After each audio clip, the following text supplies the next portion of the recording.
Il y a eu bel et bien un accord, et c'est cet accord qui a permis plus ou moins l'alternance pacifique, avec pour la toute première fois, après 60 ans d'indépendance, une remise et reprise entre deux chefs d'État, un sortant et l'autre entrant.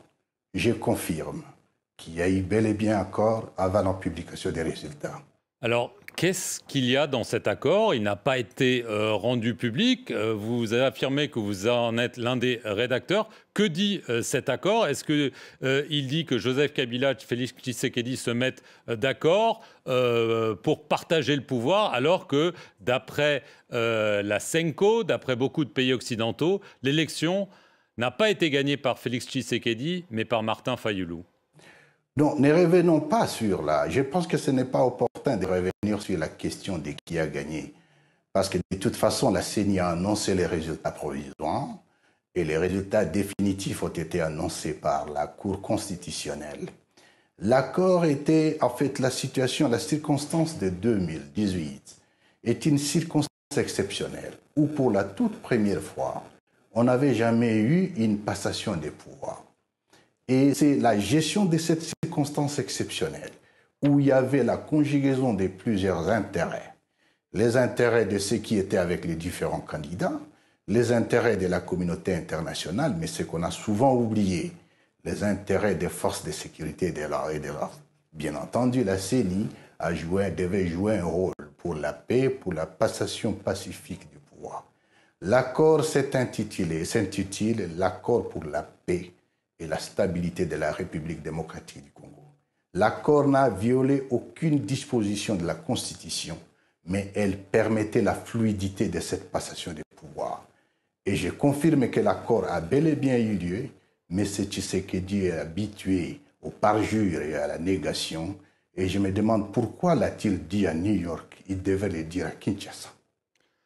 Qu'y a-t-il dans cet accord, Monsieur Nanga? Je vous repose la question. Pourquoi est-ce que Félix Tshisekedi nie qu'il y a un accord? Si vous dites qu'il n'y a pas de problème, pourquoi ce secret, pourquoi ce mystère? Il n'y a pas de mystère, il n'y a pas du tout de mystère. Dans les jours qui viennent, Monsieur Perelman, nous allons rendre public l'accord. Et l'accord a pour objet le partage du pouvoir.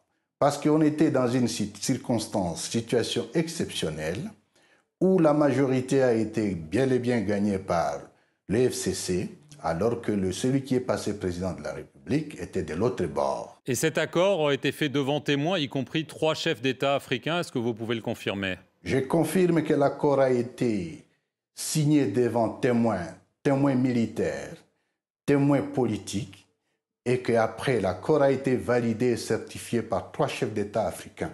Est-ce que vous pouvez les citer? Bien entendu, c'est le président sud-africain, c'était l'ancien président kényan et le président égyptien. Vous avez quand même dit dans une interview à Radio Okapi fin août, parce que vous dites que les résultats ne sont pas controversés, vous ne voulez pas revenir dessus, vous avez dit quand même qu'il y a eu des secrets de délibération des véritables résultats. Est-ce que vous maintenez aujourd'hui que ce n'est pas Martin Fayulu qui a gagné cette élection, Monsieur Nanga, parce que lui le maintient jusqu'à aujourd'hui? Je n'ai jamais dit ça au CAPI, encore qu'il est hors de question pour moi de donner ici les secrets de délibération des votes. Là, cette question a été réglée par la loi, dans la mesure où la CENI a proclamé les résultats provisoires qui ont été confirmés par la Cour constitutionnelle. Le problème avec Marc, le problème dans cette histoire, laissez-moi le dire aujourd'hui, c'est qu'il y a eu beaucoup d'intervenants, comme je les ai cités au départ. Vous aviez la CENI, la Cour constitutionnelle. Vous aviez, bien entendu, l'ancien chef de l'État et les nouveaux chefs de l'État qui est en fonction. Vous avez les services de sécurité et la communauté internationale. C'était autant d'intérêts autour de la question. Alors, ce qui est souvent énervant est que ça soit la CENI seule, et donc le président de la CENI, l'ancien président de la CENI seul que je suis, et que je sois en train de payer la facture. Disons, mon adjoint ainsi que mon conseiller technique avons été sanctionnés par les Américains à cause de ça. Et aujourd'hui, on ne peut pas nier qu'il y a eu un accord Et c'est ce qui est très énervant, parce que ceux qui sont bénéficiaires, ce qui est le premier bénéficiaire de cet accord, il devrait être sincère et être dans l'humilité de ne pas mentir. Il a menti. Mais ce que je ne comprends pas, Monsieur Nanga, c'est en quoi cet accord devait-il être secret? Si c'est juste un accord de partage de pouvoir, en quoi est-ce que ce serait un problème de le rendre public et pourquoi tant d'enjeux autour de ça? Monsieur Perelman, ce n'est pas à moi de vous apprendre que dans la vie des sociétés, les sociétés vivent des accords. Cet accord n'est pas un accord secret. Cet accord est un accord public, il sera rendu public dans les jours qui viennent. Mais comme vous le dites vous-même, on est en 2023. Pourquoi est-ce qu'il n'a pas été rendu public au moment où il a été signé, début 2019? Quel était le problème? Il devrait être rendu public aujourd'hui parce que le premier bénéficiaire en nie l'existence, ce qui est un mensonge. C'est ça plutôt le problème. Ces soutiens affirment que vous agissez ainsi aujourd'hui parce que déjà, vous avez pris votre envol politique, si je peux dire, et d'autres affirment qu'il y a une dispute minière, que vous avez essayé d'obtenir des faveurs du pouvoir et qu'il n'y a pas répondu favorablement, et que c'est pour ça que vous vous vengez. Quelle est votre réponse à ces accusations contre vous? Les questions privées ne me concernent pas lorsque je prends mes positions politiques. Il est un fait que je suis en contradiction politique avec le régime de Tshisekedi. Et entre-temps, insérer la question minière ou les questions privées, ça n'a pas d'importance. Mais ce qui est sûr, une mine m'a été expropriée par M. Tshisekedi et la mine est aujourd'hui exploitée par sa famille biologique. Là n'est pas le problème. Ce qui nous concerne, c'est le Congo aujourd'hui. Où va le Congo? Le Congo est dans une situation qui est telle que nous risquons de le perdre parce que nous avons à la tête de l'État un pyromane, je dirais un président qui ne sait pas ce qu'il doit faire. Depuis son avènement au pouvoir, il n'a fait que violer la Constitution. Il a hérité d'un pays entier et aujourd'hui le pays est divisé. Des territoires entiers sont amputés de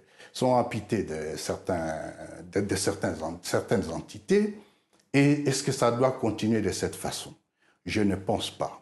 Le tâtonnement avec lequel il gère la situation sécuritaire du pays nous montre qu'aujourd'hui, M. Tshisekedi, c'est plutôt un agent de la balkanisation du Congo. Et nous ne devons pas le laisser faire, nous devons le stopper. C'est cela notre combat. Vous dites que vous êtes menacé. Sur quelle base affirmez-vous cela, M. Nanga? La menace de mon intégrité physique est réelle. Je suis en exil forcé parce que M. Tshisekedi voulait me tuer. Au fait, la chanson a toujours été la même. Nanga en connaît un peu trop. Il en sait un peu trop. Et c'est ça le problème. On m'a retiré la garde alors que j'en ai droit. Évidemment, c'est sa politique de vouloir humilier tout le monde qui plus ou moins a participé à ce qu'il soit là aujourd'hui. C'est la même chose aujourd'hui. La tendance, la propension à chercher à humilier l'ancien chef de l'État, ça va dans cette logique. Moi, on m'a retiré la garde. J'ai eu des menaces en permanence. Je me suis éclipsé de Kinshasa. Et c'est ce qui justifie qu'aujourd'hui, je suis en errance ou en exil. Mais entre-temps, cela ne va pas arrêter le combat que j'ai pris. Dernière question, Monsieur Nanga. Évidemment, on a beaucoup parlé de la dernière élection présidentielle. Il y en a une qui se profile normalement fin décembre. Est-ce que vous pensez qu'elle sera libre et transparente? Elle ne sera... De toute façon, il n'y aura pas d'élection en décembre. Deuxièmement, les conditions sécuritaires du pays, je me pose la question de savoir qu'est-ce que nous cherchons. Nous sommes en train de nous bousculer à Kinshasa pour l'élection. Entre-temps, nous n'avons plus Rutshuru. Entre-temps, nous n'avons plus Masisi. Là n'est pas le problème. Le pire, c'est que M. Tshisekedi aujourd'hui est un acteur de division des citoyens. La situation au Kivu aujourd'hui, la situation à l'Est en général, c'est entre autres par le fait qu'on a divisé le peuple. Et aujourd'hui, même tout ce qui est en termes techniques ne permettra pas les élections en 2023. Pour conclure, c'est dire, aller aux élections le 20 décembre 2023, ce serait comparable à un téméraire commandant qui se décide de poser l'aéronef sur une piste parsemée de gros bétail. C'est très dangereux, nous ne l'accepterons pas. Corneille Nangaa, merci beaucoup d'avoir répondu aux questions de France 24 et merci à